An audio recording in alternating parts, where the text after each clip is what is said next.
This is not us making this up. This is actual reporting of Jerry Jones talking about being a general manager. I've done it all, okay?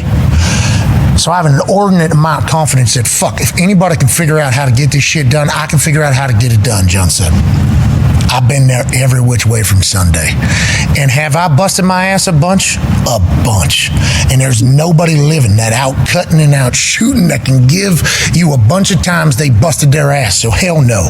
There's nobody that could fucking come in here and do all the contracts and be a GM any better than I can. Now, Jerry, congrats on talking your shit. Yeah, that was unbelievable. Think about the decades of the people and fans saying Jerry needs to get his hands out of the team's business. Ever since Jerry has started running things, we haven't been good. He got rid of Jimmy, and then nobody's able to check Jerry. And Jerry's just got his little fingers and everything. He's making decisions. He's drafting from the yacht. He's cutting people. He's negotiating deals. He's calling plays sometimes. Shit, he will get out there and throw the ball himself if he wants to. That is what people say. That's why the Cowboys haven't been good. So if this is a new interview or if this is Clarence Hill Jr. writing about something that happened back in the day, it's like, shout out to Jerry Jones just finally telling everybody, hey, eat shit. Just want to let you know that.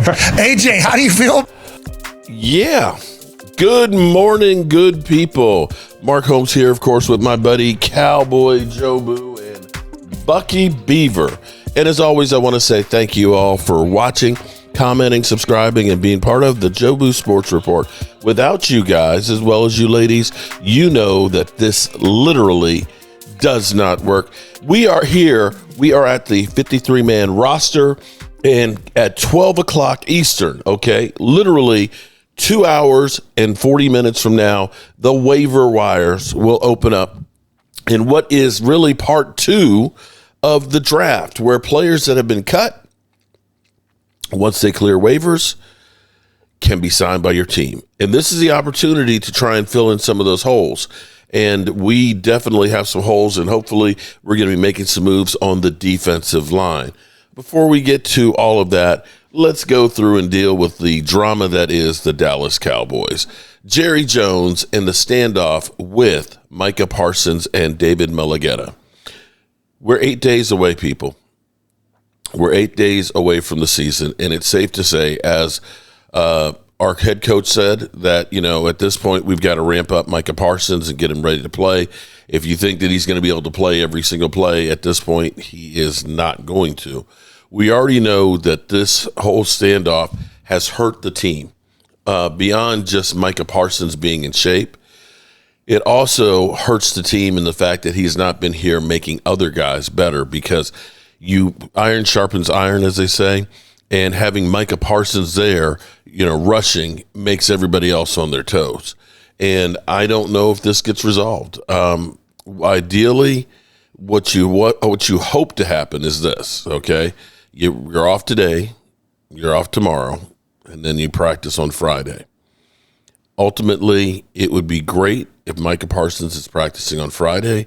I see the Cowboys probably, if they do sign him before the season starts, as close to kickoff as possible to kind of have release the Kraken and give him some extra incentive to play against the Eagles. Jerry Jones, let's be clear here, is enjoying being the center of attention, the center of the universe, so to speak. Let's go to DLLS with Darren Woodson and his advice for Micah Parsons. Out there. Look, I think Micah, for his part of it, he didn't have to be out there. What about this current team, number one, excites you the most? What about this current team do you feel, and I mean, it could be a lot of things, what about this current team do you feel is missing that element that you guys had that you want to see more out of this current team? What I like about this current team, and I'm officing right at the start, so I'm looking at from the third floor down on the field. And every day I watch them practice when, throughout the years I've sat there and watched them practice. Offensively, I like what I see. Mm-hmm. I think they have some young talent. I think the offensive line will probably play better this year. And they're still your young group, but they seem to be feisty and play with a lot of energy. They got two great weapons on the outside, and we know how this game is played today. Like this game is a vertical game, and you're gonna double CD, and you're gonna have some one-on-ones with Pickens on the outside by himself. If Dak can come around and do what's right, put the ball where it needs to be. And there's a lot of question marks. Dak's coming back from an injury, which we haven't really talked about. And I haven't seen him play since last year. I don't know what week it was in Atlanta. So it's been a long time since I've seen him play. But offensively, here's what I think.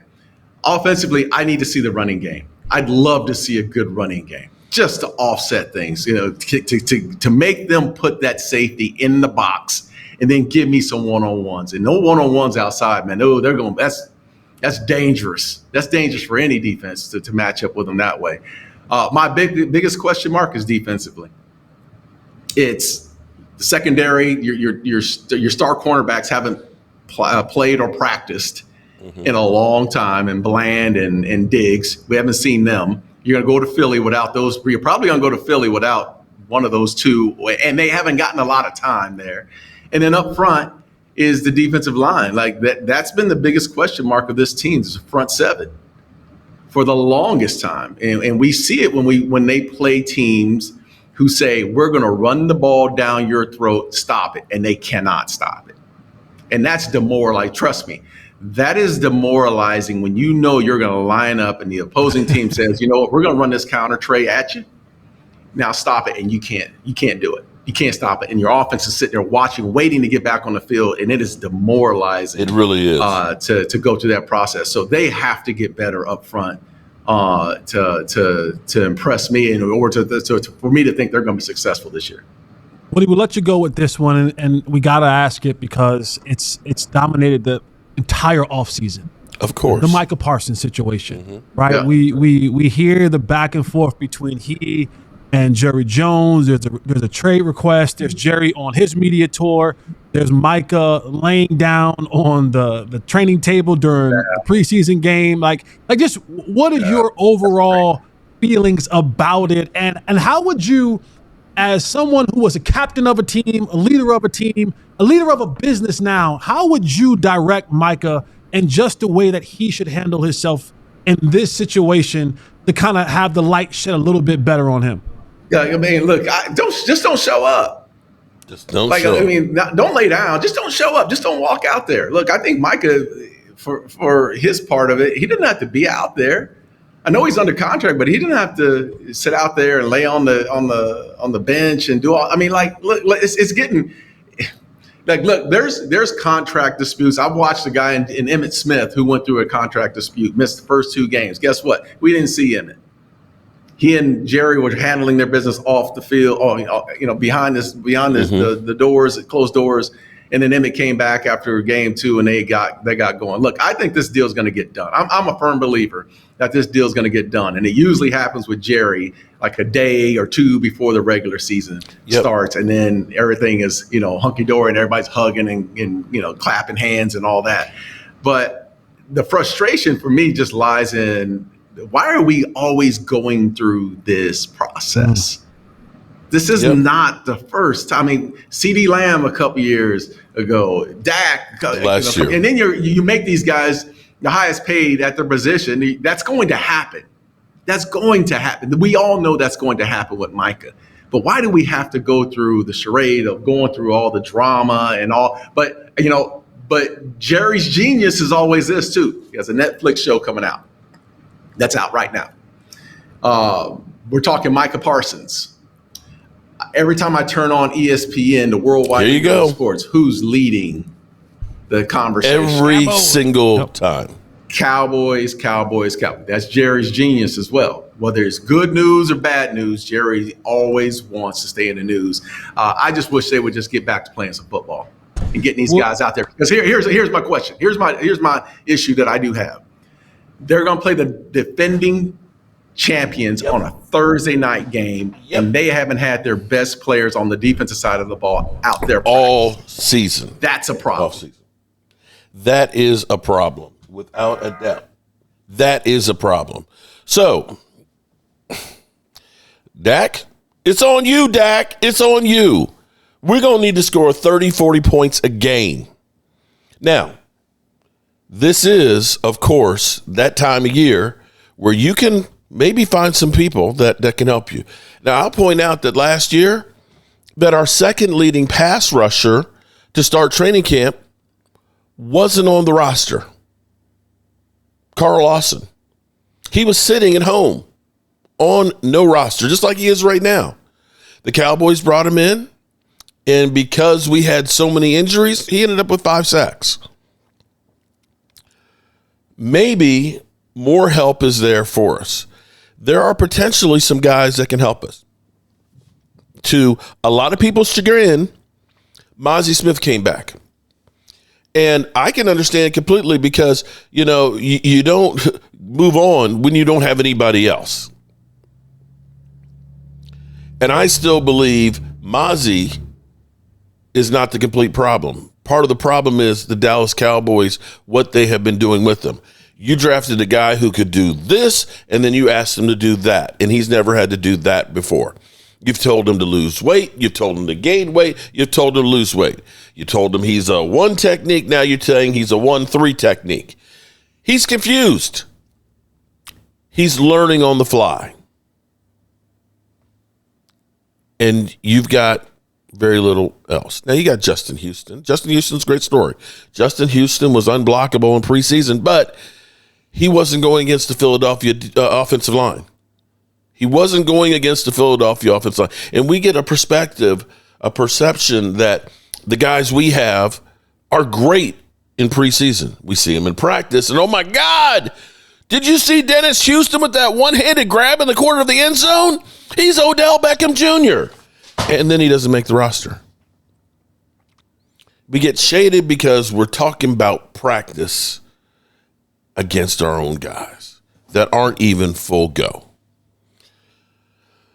Football is a marathon. You need more than one guy, Jerry. Jerry Jones loves to have a top-heavy roster with names because they sell jerseys. If you notice, pretty much all of the Cowboys' big players, CD, Dak, when Zeke was here, Micah Parsons, they're big jersey sellers. When you water that down to a whole bunch of guys that nobody really stands out, you don't sell as many jerseys.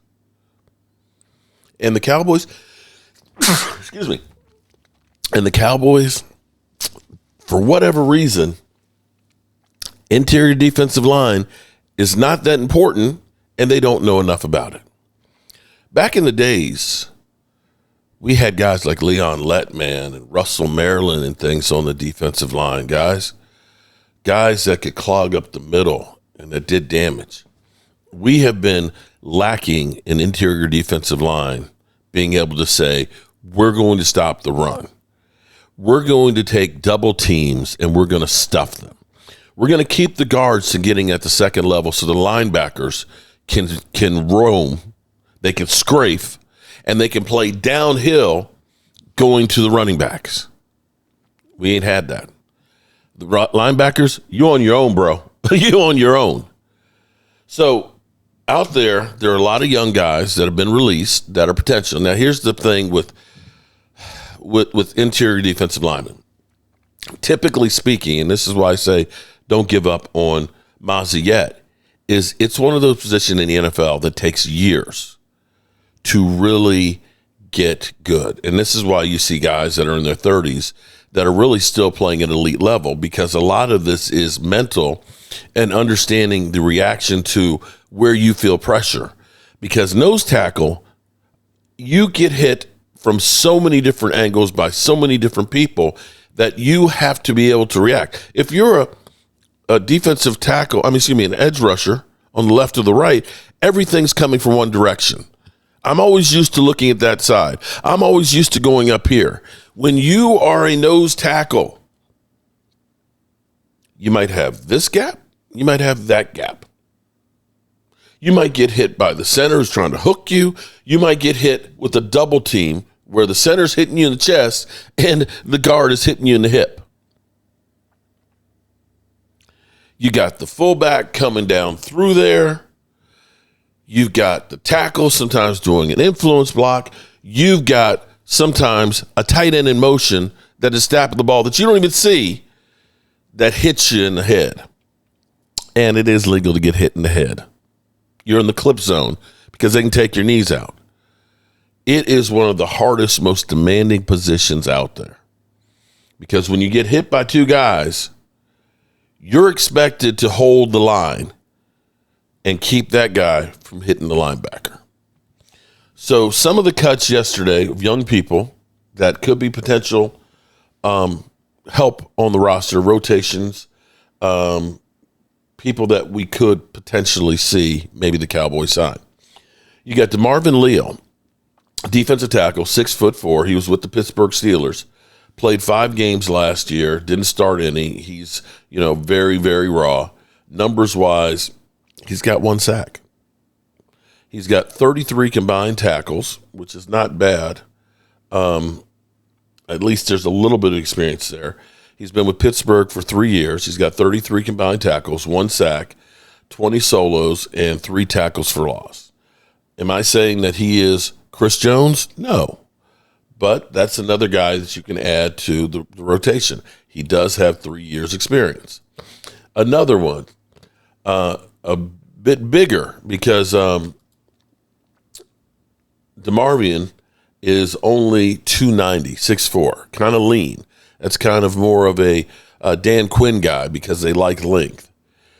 You got Taki Tamiri, who's 6'1", 309. More of a fire hydrant, a little bit shorter, a little bit stockier.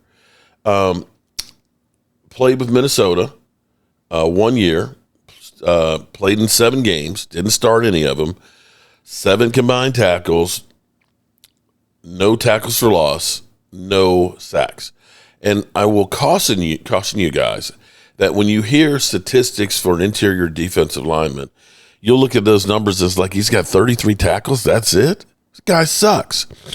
Well, if you're looking at his numbers, statistics compared to a linebacker, you have to understand that a defense is not set up to get numbers for the interior defensive line.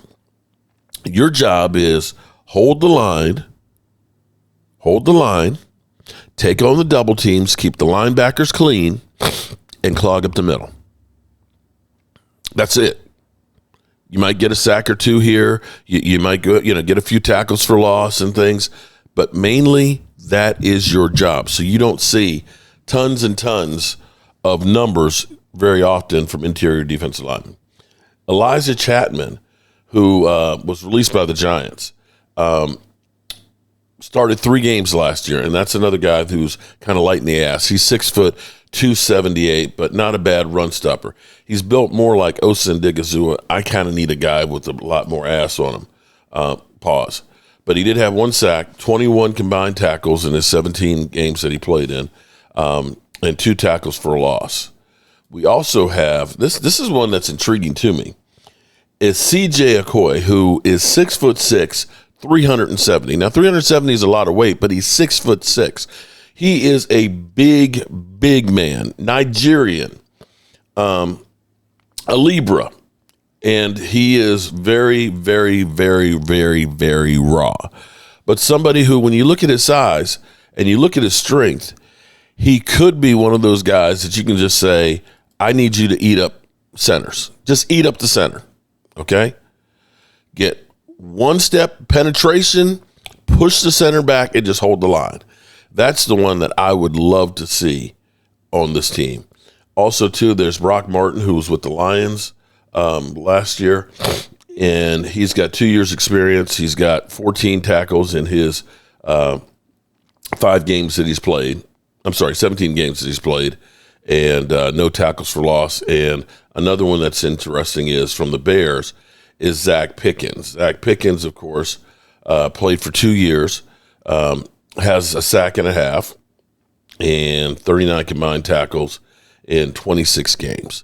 So those are kind of the ones that are out there right now.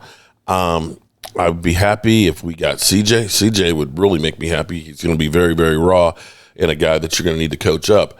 But I would also like to see us get a good veteran, a really good veteran to add to this roster.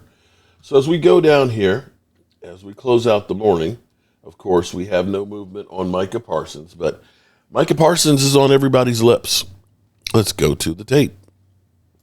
I see you, Dak. a little bit later. So, but those are some pretty good hot takes. Yes, command for some hot takes. But you know what? But they're not unreasonable, though. None of them are unreasonable at all. Yep. The one thing, if you are such a reasonable man, I need you to do is go down to Dallas and figure this nonsense out. Gosh. Because the contract dispute between Micah Parsons, still not practicing, and the Cowboys remains at a standstill. I mean, there he is. Look what he's wearing. Look what everyone else is doing. Terry McLaurin, that got worked out. Trey Hendrickson, that got worked out. Parsons, nothing. With their game against Philly looming a week from tomorrow. Here was their new head coach, Brian Schottenheimer, asked what a return to play might look like. The best way to get good at football is to play football, and so I would say as soon as possible would be the desired effect. There will be a ramp up plan for him, and when he lines up out there to play, do I think he would play 75 plays in every play? Probably not. I don't think that that's real, but I do think that he can be very disruptive, like we all know. All right, so, I mean, he's sitting there like sort of on a wing and a prayer. Kmart, tell me why you think some things that have happened this week in other places add an additional layer of pressure on the Cowboys. Well, we've had two deals that, with Terry McLaurin and also Trey Hendrickson, where everybody said, these two sides, all sides are so far apart. Mm-hmm. We don't know if this will get done. Guess what? Deadline. They got done. For action, right? So those got done. And also, Taylor and Travis, they're eating up the news cycle, Jerry. Let's go. We are. Greeny is talking in the A block about Taylor and that ring and Travis before you guys. You don't like that. I do think, though, that you hear Brian Schottenheimer say, yeah, we have a plan, ramp up. It would be great to have him out there. I think that they need him on the field. I think Jerry's now under a little bit more pressure. So there are two things that have to happen.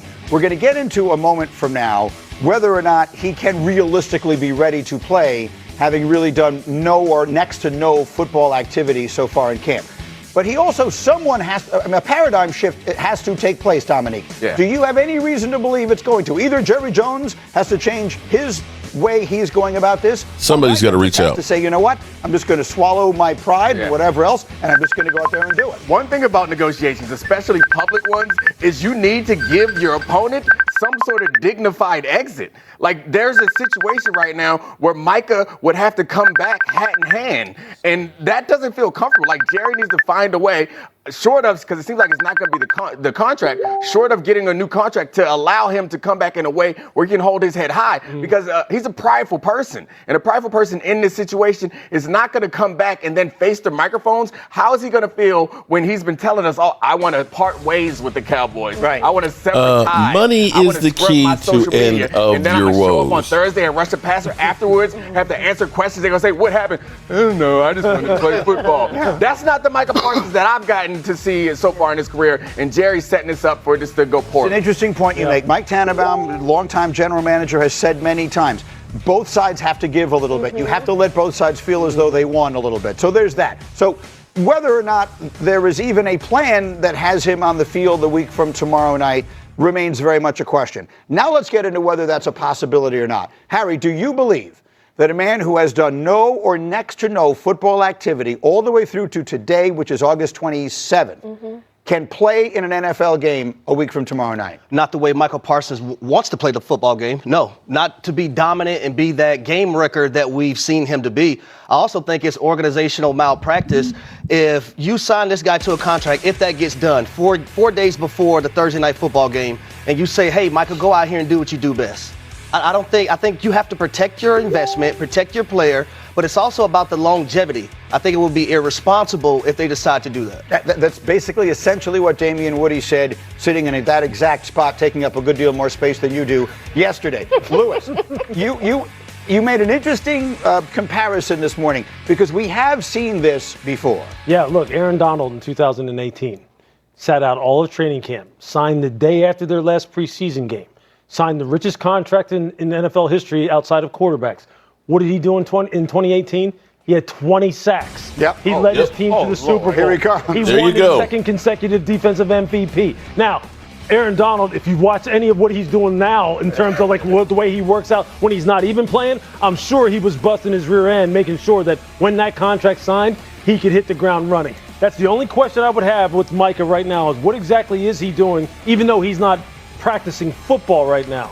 if he is doing things to kind of keep himself as ready as he possibly can, given that back injury that he has. Yes. Wink. Back tightness. But hey, if he is, there is precedent to say that, look, guys like this who are upper-level elite athletes can hit the ground running. Of course, there's a little bit of a ramp-up period. Aaron Donald had the best season of his career after not going through training camp. He had me thinking at that time going, does anybody need training camp? I mean, they you know won what I mean? That was the year they won the Super Bowl. Now, back tightness is a terrible thing. I'm not going to pretend like it's fake, but I have noticed that when my back get tight, rub a little money on it. Rub a little money on it. Real quick. You rub a big check on it, and the things they send the move right. I'm going to try that. Instead of going to the chiropractor, I'm like, you got any money? Oh, it got to be new money, though. It can't be your old money. No. It got to be fresh money. It's been working for me for years. So, you are the one person who remains hopeful. Everyone I talk to says, no. You keep saying you think it's going to get done. 2 reasons. Common sense. I'm hoping Jerry is not crazy. Number 2, I was there in Cleveland last season, week 1. And Jerry waited to the last possible second to pay Dak Prescott. I do think, though, if this gets done, which I'm hoping it does, that if Micah gets his money, I don't see him not playing. Like, I don't think that's even an option in his mind if he gets paid. And also, Jerry wouldn't say, he got his bag, let him sit out week 1. He will be out there for sure. I'm just hoping Jerry doesn't mess this up. Sometimes you have to sacrifice a battle to win the war. I would be very... Yep. So back soreness, rub some money. As always, good people, I appreciate you all, and we will keep our eyes and ears open on anything that happens with the Cowboys. Can't stand it anymore. I've got to get out of here. I've got to get out of here. Calm down. Get a hold of yourself. Stewardess, please let me handle this. I've got to get Calm down. Now get back to your seat. I'll take care of this. Calm down. Calm down. Get a hold of yourself. Doctor, you're one on the phone. Everything's going to be all right.